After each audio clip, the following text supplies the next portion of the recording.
Hello, good morning, नमस्कार। आज हम डिस्कस करेंगे वोमेन्स मैरिज एज यानी महिलाओं की शादी करने की उम्र यानी शादी करने के न्यूनतम उम्र। क्यों? क्योंकि हिमाचल प्रदेश एक बिल पास किया है, पासेज ए बिल, जो कि रेज करता है, बढ़ाता है वोमेन्स का मैरिज एज 18 से 21 साल, है ना। अब इसमें 18 साल जो था वह बाल विवाह निषेध अधिनियम यानी इंग्लिश में बोले तो provision of the child marriage act, वहां पे फीमेल का था 18 इयर्स और मेल का है 21 इयर्स। अभी भी पूरे देश में लागू है ना। पीसीएम एक्ट जिसको शॉर्ट में बोलते हैं, बाल विवाह निषेध अधिनियम, provision of the child marriage act. अब हिमाचल प्रदेश एक बिल पास किया है, पासेज ए बिल, जो फीमेल का जो कि मैरिज एज है, न्यूनतम आयु, वह 21 ईयर कर दिया गया। यानी अब मेल और फीमेल दोनों को एक ही कर दिया गया है, 21 ईयर्स। अब हम यहाँ पे यह समझने का प्रयास करेंगे कि ऑलरेडी हमारे पास पीसीएम एक्ट है, तो फिर इस बिल को पास करने का क्या मतलब, क्या ऐसा प्रोविजन है हमारे संविधान में? दूसरी बात कि क्या इस तरह का कोई अटेम्प्ट सेंट्रल गवर्नमेंट के द्वारा लाया गया और यह बिल कैसे पीसीएम में अमेंड करेगा और यह बिल किस तरह एक्ट बनेगा या किस तरह यह हिमाचल प्रदेश में लागू होगा और इस बिल की क्या जरूरत थी, ये सारी चीज अभी हम एक एक करके समझने का प्रयास करते हैं। चलिए शुरू करते हैं न्यूज से। हिमाचल प्रदेश असेंबली ने 27 अगस्त 2024 को एक बिल पास किया जिसमें minimum age of marriage for women यानी महिलाओं को न्यूनतम शादी की उम्र को रेज किया गया, बढ़ा दिया गया। क्या किया गया है? फ्रॉम 18 टू 21 ईयर्स कर दिया गया। अब 18 किस में था? पीसीएम एक्ट में। यानी यह बिल क्या किया है? अमेंड यानी संशोधित करेगा, अमेंडेड किया है किसको? Provision of the child marriage act, PCM act यानी बाल विवाह निषेध अधिनियम में, जो कि 2006 में पास किया गया है पार्लियामेंट के द्वारा। अब इस बिल का नाम क्या है जो अमेंड किया है इस पीसीएम एक्ट में? Provision of the child marriage Himachal Pradesh amendment bill 2020, इस बिल को बोला जा रहा है ना। अब यह बिल, अब आपके दिमाग में आ रहा होता है यह पीसीएम एक्ट में जो फीमेल की है वह 18 ईयर्स है, मेल की है जो 21 ईयर्स है, मिनिमम एज ऑफ मैरिज है, यानी इससे कम अगर शादी करते हैं तो पनिशेबल है, यानी आपको सजा भुगतनी पड़ेगी। अब यह जो हिमाचल प्रदेश पीसीएम एक्ट है, Himachal provision of the child marriage act Himachal Pradesh amendment bill जो है, इसमें क्या किया है? फीमेल और मेल दोनों का 21 ईयर कर दिया गया।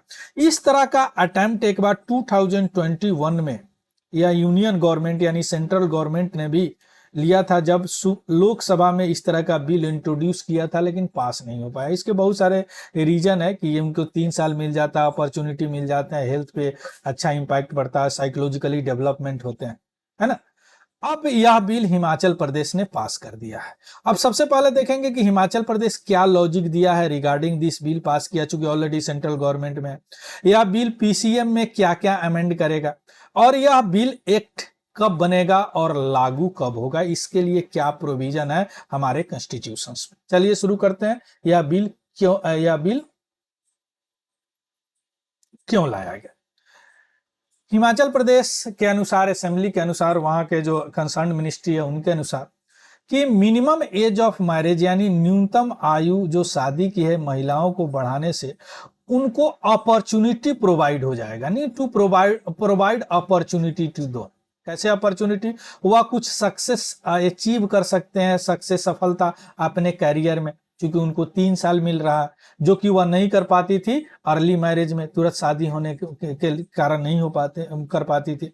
दूसरी बात कि अर्ली मैरिज और यानी अर्ली मैरिज और मदरहुड, अर्ली मैरिज के बाद जो मां बनने की प्रक्रिया है, वह मां बनने पर उनके हेल्थ पे सीवियरली इंपैक्ट होता था, तो वह नहीं हो पाएगा। यानी कहने का मतलब कि अर्ली मैरिज एक्ट से क्या होता है कि उनके करियर को ही प्रोग्रेस में नहीं दिक्कत होती है, उनके फिजिकल डेवलपमेंट भी प्रभावित होता है, चूंकि अर्ली स्टेज में मदरहुड प्राप्त करती है, जिससे उनके हेल्थ पे बहुत इफेक्ट पड़ता है। करियर में चूंकि 3 साल मिल जाएगा उनको इस एक्ट के तहत, पहले 18 था, अब 21 तक कोई कानूनी रूप से वह शादी के योग्य नहीं है, तो 3 साल में अपने करियर अचीव कर लेगी। ऑलमोस्ट यही सारी रीजन लोकसभा 2021 में जब बिल लोकसभा में इंट्रोड्यूस किया गया तब यही लॉजिक दिया गया, लेकिन उस समय बिल पास नहीं हो पाया, लेकिन यह हिमाचल प्रदेश ने इस बिल को पास करा दिया है ध्वनिमत से। क्लियर। अब हम आते हैं कि जो शुरू में बताएं कि पीसीएम एक्ट में अमेंड करेगा, तो क्या क्या अमेंड करेगा। देखिए, PCM act, provision of the child marriage act, बाल विवाह निषेध अधिनियम, इसके सेक्शन 2A में चाइल्ड को डिफाइन किया गया है। इसमें डिफाइन किया गया है कि वह आदमी जो फीमेल अगर है तो 2018, अगर मेल है तो 21 ईयर जब तक अटेंड नहीं कर लेते तब तक वह बच्चे चाइल्ड कहलाएंगे, तो चाइल्ड मैरिज नहीं कर सकते। इसको हटा के वह जोड़ दिया गया है हिमाचल प्रदेश वाला बिल में, क्या कि मेल और फीमेल जो not completed 21 years of age, यानी वह मेल हो या फीमेल हो, वह चाइल्ड तब तक है जब तक कि 21 ईयर्स एज वह कंप्लीट नहीं कर पाया है। एक ही अमेंड हो गया सेक्शन 2A। सेक्शन 2B में अमेंड करके बताया गया है कि पीसीएम एक्ट का कोई भी चीज ओवरराइट नहीं करेगा इसको, यानी इस ऐसा नहीं कि पीसीएम एक्ट में दिया गया है तो यह लॉ नहीं बनेगा, या कोई और लॉ अगर सेंट्रल लाता है तो उसको यह ओवरराइट इफेक्ट, माने closing giving it overriding effect over any year, यानी किसी भी लॉ पर प्रमुखता इसको दी जाएगा, ओवरराइट किया गया। इसके अलावा ध्यान दीजिएगा, सेक्शन 3 में पीसीएम एक्ट में भी डिफाइन, इसमें भी अमेंड किया गया। सेक्शन 3 पीसीएम एक्ट में बताया गया है कि कोई भी मेल और फीमेल अगर उनकी चाइल्ड मैरिज हो जाती है किसी कारणवश, तो वह जब तक मिनिमम एज अटाइन करने के 2 साल के अंदर वह पिटीशन फाइल करेंगी और उनका शादी खत्म हो जाएगा। अब ध्यान दीजिएगा, अगर वह फीमेल है, मान लीजिए कि उनकी शादी 14, 15, 16, 12 में भी हो जाती है, तो वह मिनिमम एज कब अटेंड कर रही है, 18 ईयर्स, यानी 2 साल, यानी वह 20 साल तक होने से 20 साल तक वह पिटीशन फाइल करके अपने शादी को खत्म कर सकती है। अगर मेल की बात करें, मेल की क्या है मिनिमम एज, पीसीएम की बात कर रहे हैं 21, अगर इनकी शादी मान लीजिए 17, 15, 18 में भी हो जाती है, तो जब मिनिमम एज अटाइन करने के 2 साल बाद तक, यानी 23 ईयर तक, यह क्या अपने शादी के लिए पिटीशन फाइल कर सकते हैं, कोर्ट में जा सकते हैं और उनकी शादी खत्म हो सकती है। या पीसीएम एक्ट सेक्शन 3 में दिया गया है। क्लियर। इसको अमेंड करके क्या किया गया, हिमाचल प्रदेश वाले बिल में 5 ईयर कर दिया गया है, यानी अगर मेल और फीमेल दोनों 21 पर शादी करने, अगर इससे पहले हो जाता तो वह 23 साल तक वह एलिजिबल है अपने शादी को खत्म करने के लिए, जब तक वह 23 साल के नहीं हो जाए।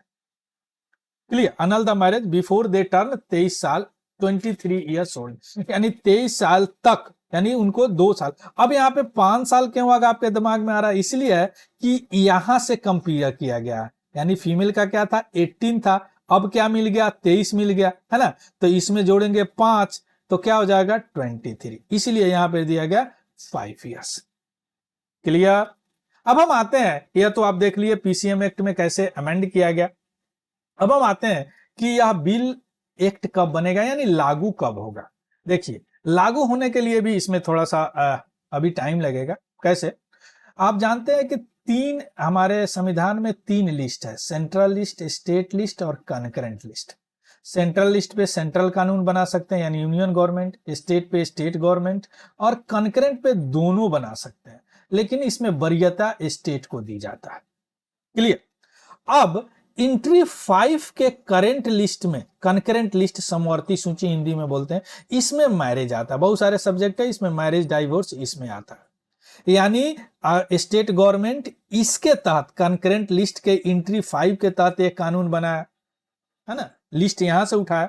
इसके अलावा संविधान में आर्टिकल 200 में ऐसा दिया गया है कि स्टेट कानून बना सकता है, और एज लाइक यूनियन गवर्नमेंट की तरह जो राष्ट्रपति को देते हैं वह हैंड ओवर करेगा गवर्नर को, गवर्नर साइन करे या लौटा दे या उसको रिजर्व कर ले प्रेसिडेंट के लिए अंडर द आर्टिकल 201 के लिए। इतना काम गवर्नर कर सकता है, राज्यपाल कर सकता है।